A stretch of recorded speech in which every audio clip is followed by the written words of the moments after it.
안녕하세요. 하나님이 다스리시는 천지 방송입니다. 오늘은 잘못된 만남과 하나님의 섭리에 관해 말씀드리고자 합니다. 우리는 행복을 꿈꾸며 좋은 만남을 원하지만 때때로 나쁜 사람을 만나 감언이설에 속기도 하고 배반을 당하기도 하고 괴로움을 받기도 하는 잘못된 만남도 있습니다. 그러나 그러한 만남도 궁극적으로는 우리를 연단하시기 위한 하나님의 섭리임을 알게 됩니다. 아버지를 속이고 형을 속인 거짓말장이요 사기꾼인 야곱은 외삼촌 라반을 만나는데 라반은 야곱보다 더 큰 거짓말장이요 사기꾼이었습니다.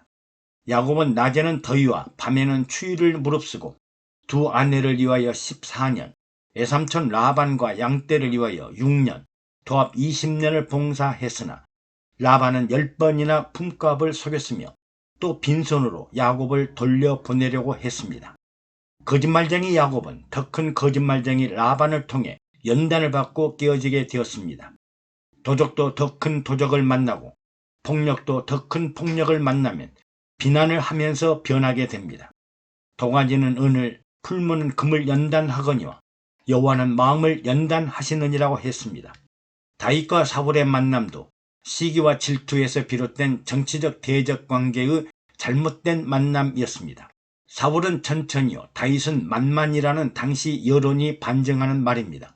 다윗은 사울에게 충성을 다했지만 사울은 시기심 때문에 다윗을 죽이려 했고 이 세상을 떠나기 직전까지 다윗을 죽이려고 그를 쫓아다니다가 정신병자가 되기도 했습니다. 이런 악연이 어디 있을까요? 그러나 다윗은 사울로 인해 억울한 사람의 심정과 처지를 이해할 수 있는 왕이 되었습니다. 그래서 그의 그늘 아래는 환난당하는 자, 빚진 자, 마음이 원통한 자들이 모여들었고 다윗은 그들의 우두머리가 되었습니다. 또한 연단을 받아 겸손과 하나님을 의지하는 법을 배워 끝까지 쓰임받는 왕이 되었습니다. 사람은 이상하게도 편하고 좋으면 오히려 세상을 향해 나아갑니다. 환난이나 고통을 당해야 하나님을 바라보고 심령이 가난해지고 애통하는 자가 됩니다. 그러므로 하나님께서는 우리를 더 깊은 신앙생활로 인도하시려고 우리에게 더 깊은 고난의 과정을 통과하도록 하십니다. 때로는 질병으로, 때로는 가난으로, 때로는 재앙으로, 때로는 환난으로 연단하십니다. 누군가 나를 힘들게 하고 괴롭게 하는 사람이 있다면 하나님의 연단으로 알고 더 겸손해야 하고 더 내려놓아야 하고 더 낮아져야 합니다. 마치 엘가나의 아내요 사무엘의 어머니인 한나와 분인나를 생각해보면 잉태치 못하던 한나를 분인나가 얼마나 괴롭혔는지 성전을 찾아 눈물의 기도를 통해 이스라엘의 대사사인 사무엘을 낳게 되었습니다. 리타라는 한 영국 여성이 홍콩에서 남자친구를 만난 후 방콕을 경유하여 파리행 비행기를 기다리고 있었습니다. 그때 한 경관이 다가와서 몇 가지 질문을 하고는 데리고 가서 짐을 수색했습니다.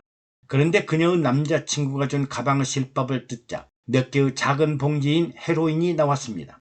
그녀의 생활이 문란하기는 했지만 마약 밀매를 한 적은 없었습니다. 누군가가 그녀를 이용한 것이 분명했습니다. 그녀는 자신의 결백을 증명할 수가 없고 20년형을 선고받고 수감되었습니다. 어느 날 한 여인이 교도소로 리타를 찾아와 하나님이 당신을 사랑한다고 말하자 리타는 몹시 화를 냈습니다. 하나님께서 자신을 사랑한다면 자신이 이런 곳에 있을 리가 없다고 생각했기 때문입니다. 그런데 그 영국에서 한 노파가 와서 그녀에게 신앙서적을 한 권 전해주고 난 다음 그녀는 진지하게 자신의 삶을 돌아보고 예수님을 구주로 영접했습니다. 얼마 뒤 그녀는 매우 이례적으로 사면을 받았고 현재는 영국의 형무소에서 교종 목사들과 함께 재소자들을 위해 봉사하고 있다고 합니다. 그녀는 예수님을 통해 험한 풍파를 이겨낸 것입니다.